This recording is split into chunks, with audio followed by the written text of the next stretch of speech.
Existe una amplia variación de funciones de la membrana, las cuales consisten en transporte de sustancias polares y el envío de señales. El transporte de sustancias polares contienen carga hacia adentro y hacia afuera de las células y de los organelos.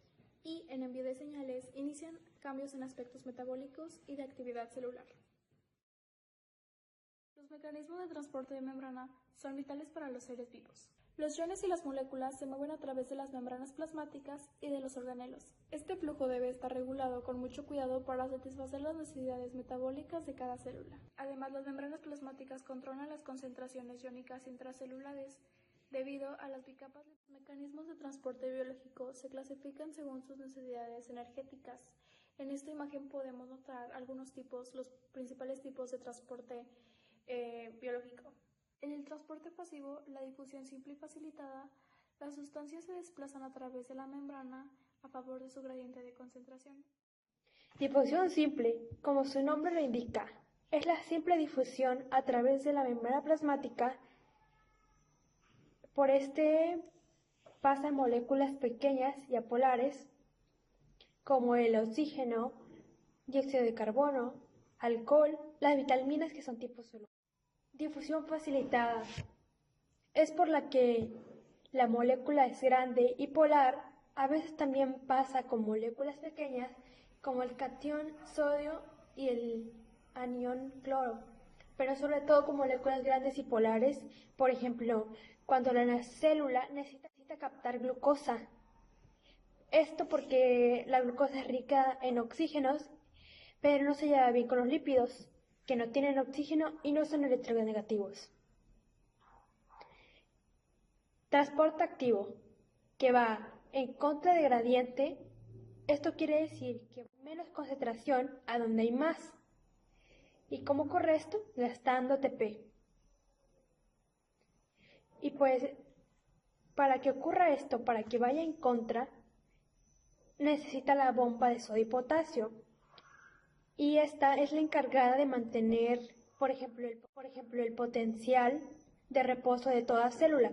Si una persona no funcionara, esto no funcionara, en el instante caería muerta, porque sus neuronas no podrían mantener su potencial de reposo y no pueden transmitir mucho menos un impulso eléctrico. Bueno, y ahora las acoparinas. La coparina y no pueden transmitir mucho menos un impulso eléctrico. Bueno, y ahora las acoparinas. La coparina es una proteína transmembrana encargada de transportar el agua a través de la membrana. Y en la imagen podemos ver a la coparina como en forma de rulos de color amarillo. En la primera imagen, que es la que está en la esquina superior derecha, podemos ver cómo las moléculas de agua se mueven a través del poro una tras otra. Y al acercarse a la constricción del poro, cada molécula es forzada a orientar su átomo de oxígeno para que pueda formar y romper enlaces de hidrógeno con las cadenas laterales de los residuos de asparagina. En las siguientes imágenes, que están señaladas como los incisos B y C, podemos ver la formación y la rotura secuenciales de los enlaces de hidrógeno entre el oxígeno de las moléculas de agua y las cadenas laterales de los residuos de asparagina, que participan en el movimiento del agua a través del poro. La diabetes insípida nefrógena es una enfermedad en la que los niños no pueden concentrar la orina. Es una mutación en el gen AQP2. En el AQP2 es un mutante que no responde a la hormona antidiurética vasopresina. De todas las acuporinas, la que mejor resulta caracterizada es la AQP1. Ahora, diabetes insípida.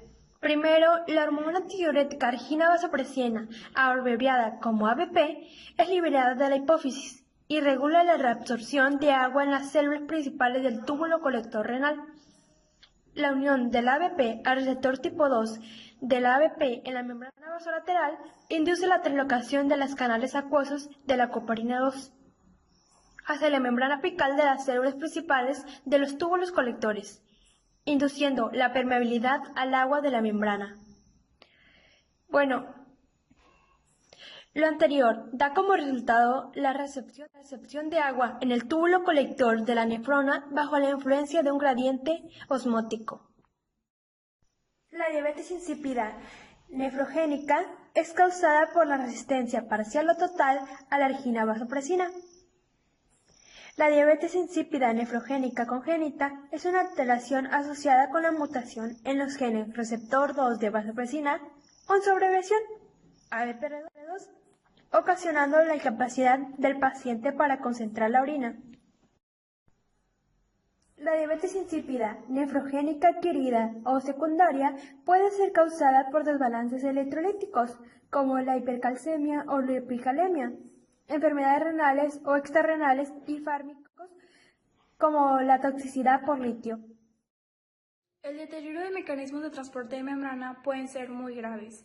Una de las enfermedades que más se conoce en este sitio sería la enfermedad de la fibrosis quística, la cual es una enfermedad autosómica recesiva fetal, la cual ocurre por una ausencia o deficiencia de una glicoproteína de la membrana plasmática, denominada regulador de la conductancia transmembrana de la fibrosis quística, abreviado CFTR. Antes del desarrollo de los tratamientos modernos, los pacientes pocas veces con CF sobrevivían a la niñez. Gracias a los antibióticos que se utilizan a primera instancia, el tratamiento de las infecciones pulmonares y la comercialización de enzimas digestivas para sustituir lo que producen normalmente como el páncreas. El CFTR es un conducto de cloro formado por dos dominios, cada uno de los cuales consiste de 6 hélices transmembrana, que constituye un poro cloruro. Dos dominios de unión a nucleótidos NBD y dominio regulador. El transporte de cloruro a través del poro, impulsado a la hidrólisis del ATP, ocurre cuando se fosforilan residuos de aminoácidos específicos de los dominios R. Los receptores de membrana. Generalmente son proteínas integrales y se ubican en la superficie de la membrana. Permiten detectar sustancias que por su naturaleza no pueden entrar a la membrana. Los receptores de membrana permiten la comunicación de las células entre sí, de tal forma que los diferentes órganos y sistemas de un organismo funcionen de manera coordinada para mantener la homeostasis, o sea, la autorregulación, como el mantenimiento de la temperatura corporal, los niveles de glucosa, la presión arterial. Y ahora la conclusión. Bueno, el transporte de membrana es fundamental para que toda célula esté en comunicación con el medio y libere todo aquello que le sobra o aquello que es necesario que libere, como pueden ser los anticuerpos y los neurotransmisores, y también que absorba lo que necesita.